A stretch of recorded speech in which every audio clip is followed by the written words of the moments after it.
Welcome to Asian Horror and Crime. Most people see Asia for its bright lights and ancient traditions. But if you look closer, in the places most people avoid, there are stories. Stories of things that shouldn't exist, and people who've done things you won't believe. Tonight, we're going to the dark side of the continent, so, dim the lights, check under your bed, and maybe don't look out your window. Because tonight, we're diving deep into the grim tapestry of Asian horror and crime.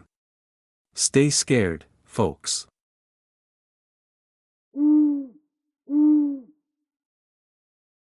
If you travel to the southern coast of Java, Indonesia, you'll find some of the most beautiful beaches on earth.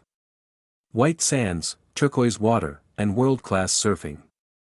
But if you look closely at the locals, you'll notice something strange. Despite the heat, almost no one is wearing the color green. Not a green shirt, not a green bikini, not even a green hair tie. If you ask them why, they will look at the ocean with a genuine, deep-seated fear in their eyes. They'll tell you that the South Sea, the Indian Ocean, is not just water. It is a kingdom. And that kingdom has a queen. Her name is Nyi Roro Kidul. She is breathtakingly beautiful, she is ancient, and she is incredibly jealous. The legend says that green is her favorite color. It is the color of her royal robes. And if you have the audacity to wear her color on her beach, she will take it as a personal invitation. She won't ask you to leave. She will simply send a wave, a single, rogue wave, to drag you into the abyss, where you will serve in her underwater palace for eternity. But this isn't just a ghost story for tourists. This is a story about a real princess, a horrific skin disease, a leap into a watery grave, and a series of modern-day disappearances that defy all logic. Today, we are diving deep into the Queen of the South Sea. To understand the Queen, we have to go back hundreds of years to the kingdom of Pajajaran. There was a king named Munding Wangi. He had a daughter, Princess Kadita. Kadita was the golden child. She was so beautiful she was called Dewi Srenjanj, which means, the goddess of the sun. She was the heir to the throne, beloved by her father, and destined for greatness. But in a royal court, beauty and favor are a death sentence. The king's other wives and concubines were consumed by a poisonous jealousy. They knew that as long as Kadita was beautiful and healthy, their own children would never rule. So, they did something truly dark. They didn't use a knife. They used black magic. They hired a powerful sorceress from the deep forest. One night, while Kadita slept, the sorceress performed a ritual. The next morning, Kadita woke up to a nightmare. Her porcelain skin was gone. In its place were rotting sores, oozing ulcers, and a smell so foul it filled the palace. She was transformed from a goddess into a monster overnight. The court turned on her. They called her cursed. Her own father, heartbroken and pressured by his advisors, had to make a choice. He couldn't have a rotting princess on the throne. Kadita was banished. Imagine this, a girl who had only known silk and gold, now wandering through the dense, predatory jungles of Java, her body falling apart.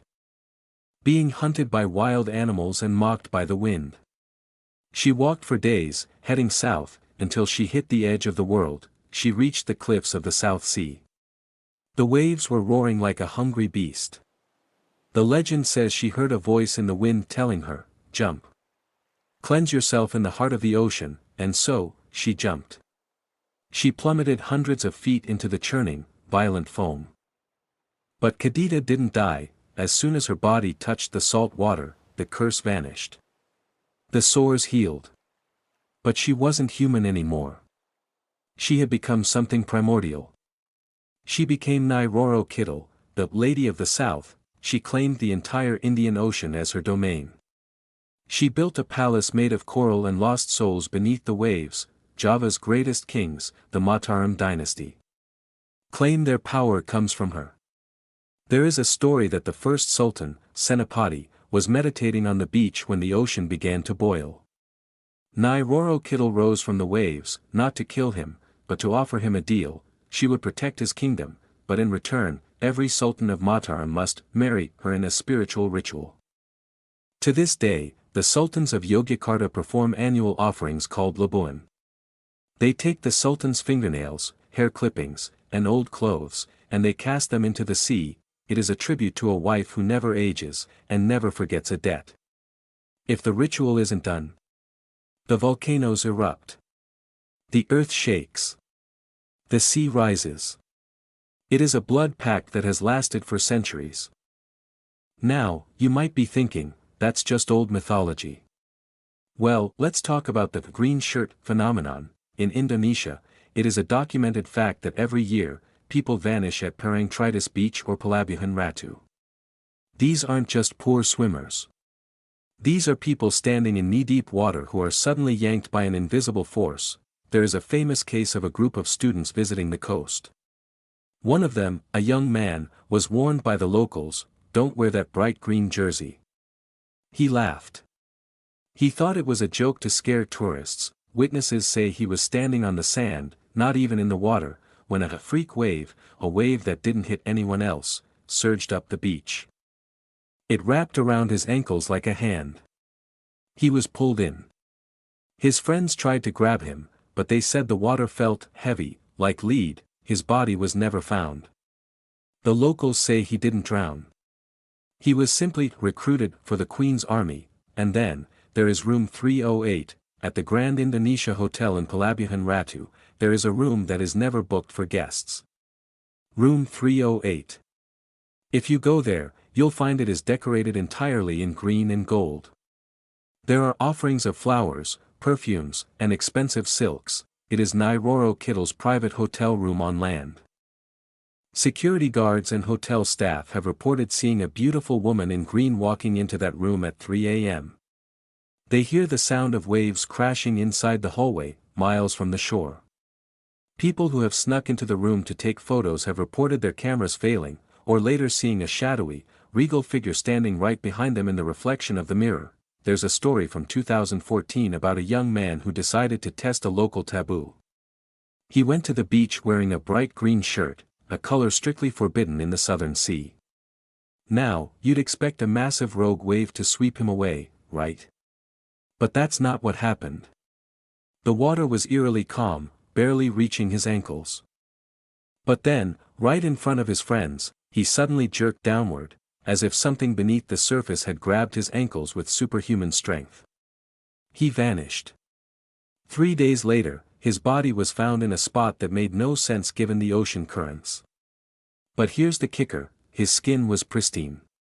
No scratches, no coral burns. It was as if he'd been kept somewhere, in a place where the water couldn't touch him. Then, there's the account of a businessman on the brink of ruin. Desperate, he spent 40 nights meditating alone on a secluded shore. On that final night, a stunning woman dressed in green emerged from the waves and handed him a single, ancient gold coin. Within months, his business didn't just recover, it exploded. He became obscenely wealthy. But the gift came with a price. Every year, he had to bring a guest to that same beach to swim with her. One by one, his family members began to die in ways that defied logic. They all drowned, one even perished in a bathtub filled with only 20 inches of water. It was the Southern Sea, coming to collect its debt. But let's look closer at one particular case, perhaps the most darkly documented incident in police archives and local lore. They call it the Bride Incident at Parangtritis Beach. From the late 90s, the story centers on a man named Hario, a wedding photographer based in Yogyakarta. Hario was a man of cold logic. To him, the camera lens was the only honest eye in a world full of superstitions. Little did he know, his lens was about to capture something that logic could never explain. Hario had been hired by a young couple for a pre-wedding photo shoot on the shores of Parangtritis Beach. It was 5 p.m., the golden hour. But that evening, the sun wasn't golden, it was a deep, bruised red. Like an open wound bleeding across the western horizon, as Hario began framing his shots, he noticed something unsettling through his viewfinder. Every time the couple posed with their backs to the ocean, a third figure appeared, standing far out among the waves. This figure didn't move, she just stood there, balanced perfectly on top of the churning white foam. Hario lowered his camera, rubbed his eyes, and squinted at the sea. Nothing. Just the violent crash of the tide. But the moment he looked through the lens again, she was there, and this time, she was 10 meters closer. It was a woman in a traditional green jerrick cloth. The fabric trailed into the water, but strangely, it didn't look wet or heavy. It fluttered in the wind as if she were standing on dry land. Suddenly, Hario hit a wall of nausea, that physical sickness people report when they encounter energy that's just too massive to handle. He yelled for the couple to stop. But the bride, she didn't stop. She began walking toward the ocean. Hario screamed at her. The groom grabbed for her. But she didn't even flinch. She moved with a mechanical, stiff gait, like a marionette being jerked by invisible strings. Now, here is the part that will give you chills. Hario's camera was still recording. It captured something the human ear couldn't pick up at the time. In the footage, beneath the roar of the ocean, you can hear the sound of hundreds of people cheering and the hauntingly grand melody of a gamelan orchestra, as if a massive royal feast was happening right beneath the surface.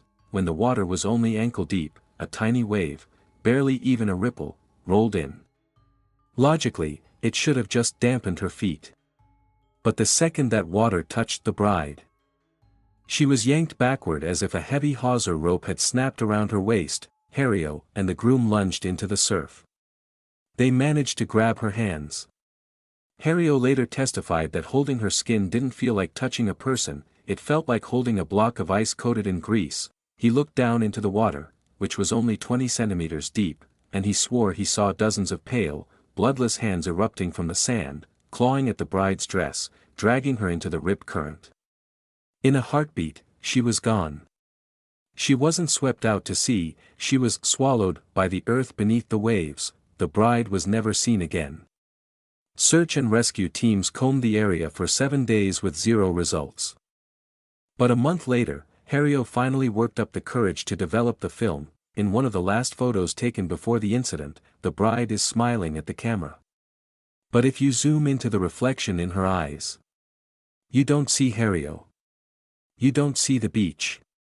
What's reflected there is a massive gate made of gold and coral, with thousands of figures bowing down before it. Hario destroyed the camera and the negatives that same day. He fled Yogyakarta and never looked back. He spent the rest of his life paralyzed by a phobia of water, so terrified, he couldn't even take a shower unless his wife stood right outside the door. Nyi Roro Kidul is more than a legend. She is a cultural constant. She represents the untamable power of the ocean, something that gives life, but can take it away in a heartbeat if you disrespect it. Whether she is a cursed princess from the 1400s or an ancient elemental force, one thing remains true: the people of Java do not mess with her. They respect the boundaries. They give her the green clothes she craves, so she doesn't come looking for theirs. So, if you ever find yourself standing on the edge of the southern sea, enjoying the cool evening breeze, and you suddenly catch the scent of jasmine cutting through the salty air, I have only one piece of advice: don't look back. Just turn around, and walk away from the water as fast as you can. Because in that moment, the queen might just be choosing who's going to keep her company in the silent depths of the ocean tonight. And with that, we close the book on another chilling tale from the shadows of Asia. Remember, sometimes the most terrifying monsters aren't the ones in folklore, but the ones walking among us, or even the ones lurking in the quiet corners of our own minds. The world is full of unimaginable horrors and unbelievable crimes, and Asia, with its deep history and vibrant present, has more than its fair share. If you made it this far, you've got a strong stomach. Don't forget to hit that subscribe button, ring the notification bell, and join us next time for another journey into the unsettling. Until then, keep your doors locked, and trust no one. Especially not what you think you saw in your peripheral vision just now. Stay safe out there, or try to.